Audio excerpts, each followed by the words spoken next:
Para quem não sabe, foi lançada essa série, né, esse episódio. Eu já estava convidando o pessoal a dar uma olhadinha lá no Que Retrato bom, que Social, no Insta, no maravilha. Face, para ter noção das imagens que a gente está falando. O impacto foi com imagem, com o texto riquíssimo. E, Regina, falando até desse trabalho agora, dessa série, você o texto me chamou muita atenção, desse alerta que você faz.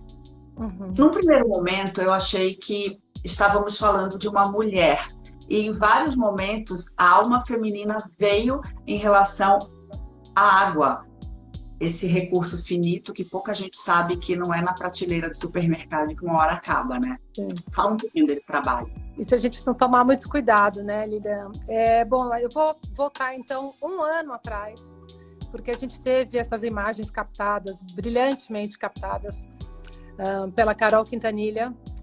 A gente está indo para uma temporada nova do Retrato Social e quando estávamos no ano passado, exatamente há um ano, mais ou menos lá pelo dia 12 de março, a gente começou a ouvir falar lá no Legado, nós ficamos lá imersos 2 dias captando essas imagens. A gente começou a ouvir falar de lockdown, a gente, puxa, mas como assim lockdown? O que está acontecendo?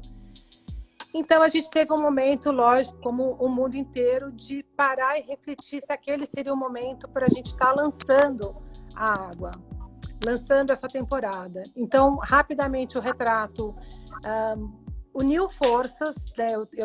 Eu sempre tenho muito contato com pessoas de terceiro setor, a gente tem uma equipe brilhante que trabalha no Retrato Social, de mulheres, coincidentemente, mulheres extraordinárias, e que a gente falou, não, o momento agora não é para lançar nada, a gente tem que se unir, realmente dar as mãos, aquela coisa de ninguém solta a mão de ninguém, definitivamente. Então, a gente olhou muito para o que as pessoas estavam precisando. Então, desde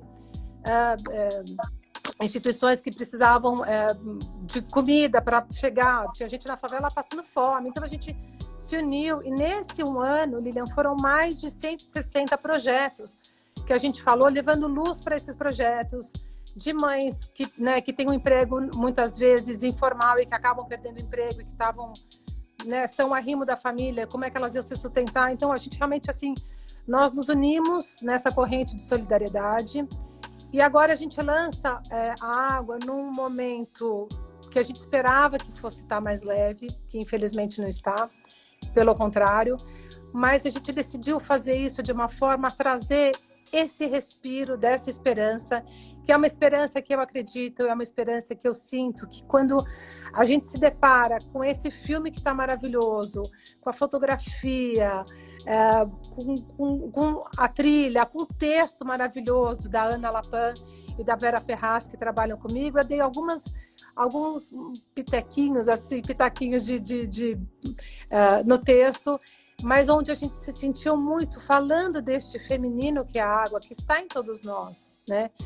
Então eu acho que a gente vem com esse momento para falar disso, e espero que sim, quando você fala que eu sou uma porta-voz da esperança, eu sou muito grata, e eu procuro ser, porque eu realmente escolho o que entra na minha cabeça, no meu coração.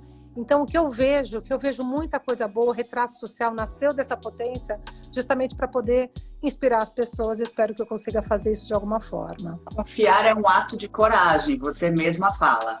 Sim. Qual é a tua esperança em relação à humanidade nessa relação do ser humano com a água, né? A gente vê aí, às vezes, pouca conscientização. A gente está num Brasil em que muita gente ainda não tem acesso à água potável. Sim. Que tipo de luz você quer trazer com esse trabalho? Eu quero trazer a informação, eu quero trazer que as pessoas percebam que isso, que como não vai adiantar você, a água não sai da torneira da tua casa, né? Então, se você não olhar para essa floresta, se você não olhar para a água com muito cuidado, da forma como a gente consome dentro de casa.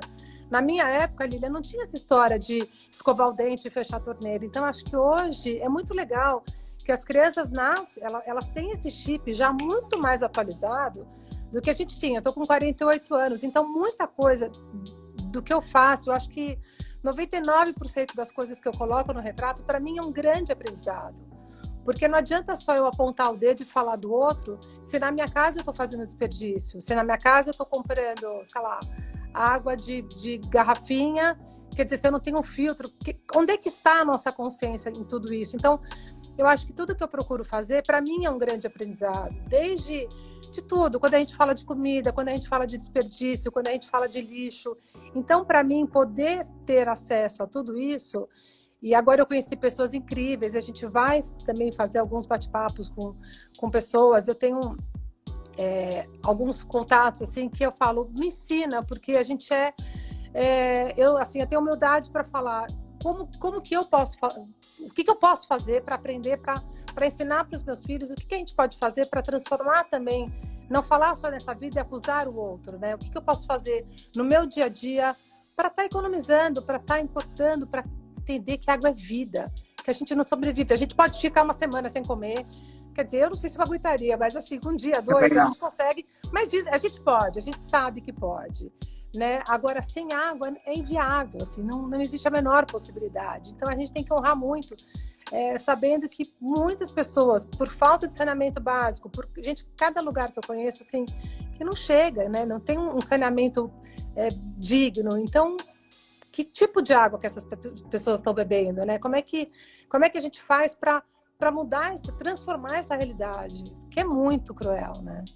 A gente aqui do alto do nosso privilégio, às vezes a gente esquece, né, das coisas. Então eu acho que a minha intenção com o retrato é trazer isso à tona, trazer isso à luz. E aproximar da gente, porque às vezes eu tenho a impressão de que as pessoas pensam, nossa, o Dia da Água, o pessoal da floresta amazônica está se manifestando a respeito da natureza, a respeito da importância de preservar as bacias hidrográficas e blá, blá.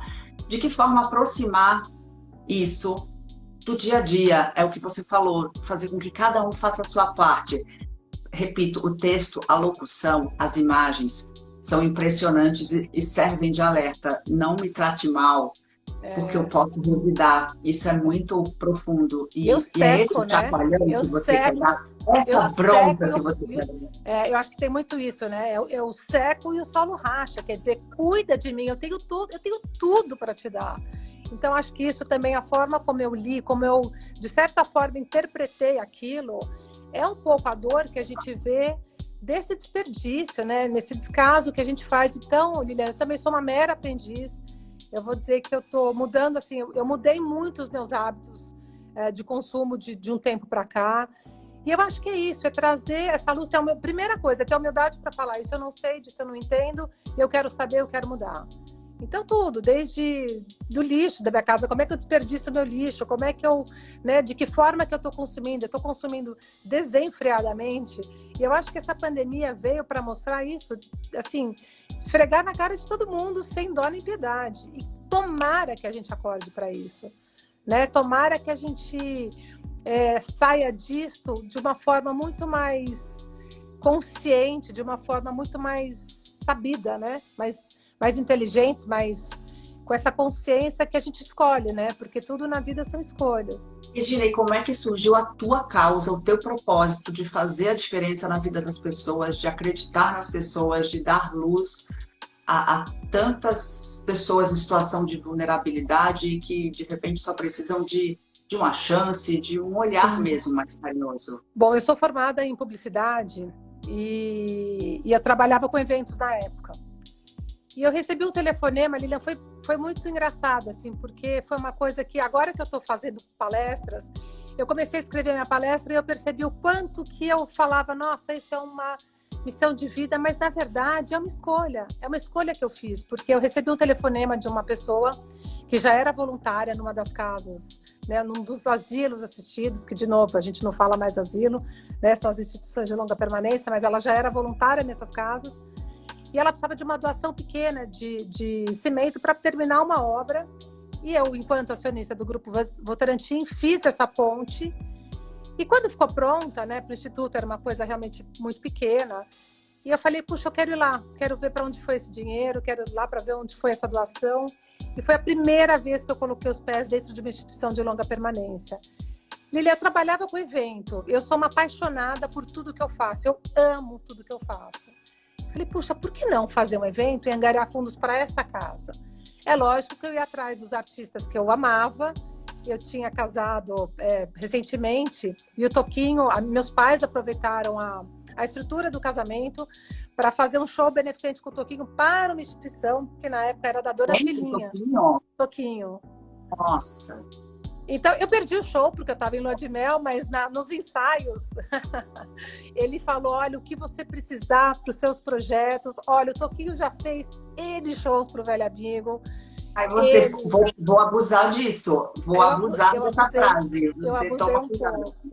Então, eu acho que quando a gente está nesse meio que a causa fala mais alta do que qualquer outra coisa, para mim, assim, eu tenho um prazer em estar com as pessoas, em mostrar o Velho Amigo para as pessoas, em mostrar o próprio retrato social. E que o retrato social, as pessoas acabam confundindo muito, porque eu falo que o Velho Amigo é uma missão de vida, que eu falei, eu aceito ela, mas eu vejo que é uma escolha. O retrato social, Lilian, ele vem para mim num momento onde eu tô muito mais madura, eu já estava com 40 anos, eu sentia que eu tinha potência para fazer muito mais, para ligar as pessoas, para fazer essa ponte com, né, desde as casas que precisavam dessa assistência, dessa ajuda, que seja pontual, até as pessoas que podiam ajudar. E as instituições, eu falava, gente, eu tenho que ligar essa turma, porque está todo mundo precisando, as pessoas estão ávidas por ajudar bons projetos.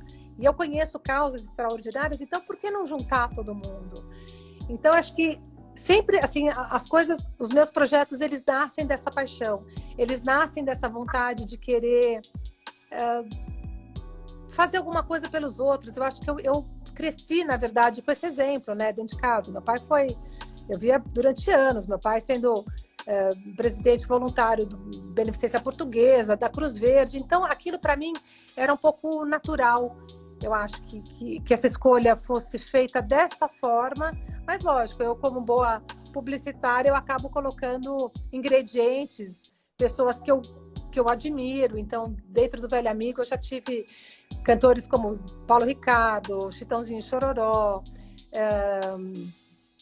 Vitor e Léo, Cláudia Leite. Então, tem uma galera que eu admiro muito e que eu tento fazer. Eu brinco, eu trabalho de graça, mas eu também me divirto muito, assim, é muito gostoso. E o melhor, a gente consegue ajudar muitas casas. E isso é o mais gratificante de tudo, não tenho a menor dúvida. O retorno de energia boa, de vibe boa, de pessoas que você consegue agregar em torno dessa causa, eu imagino o tanto de benefício que você recebe nesse sentido, repleta de gratidão, repleta de coisa boa no teu coração.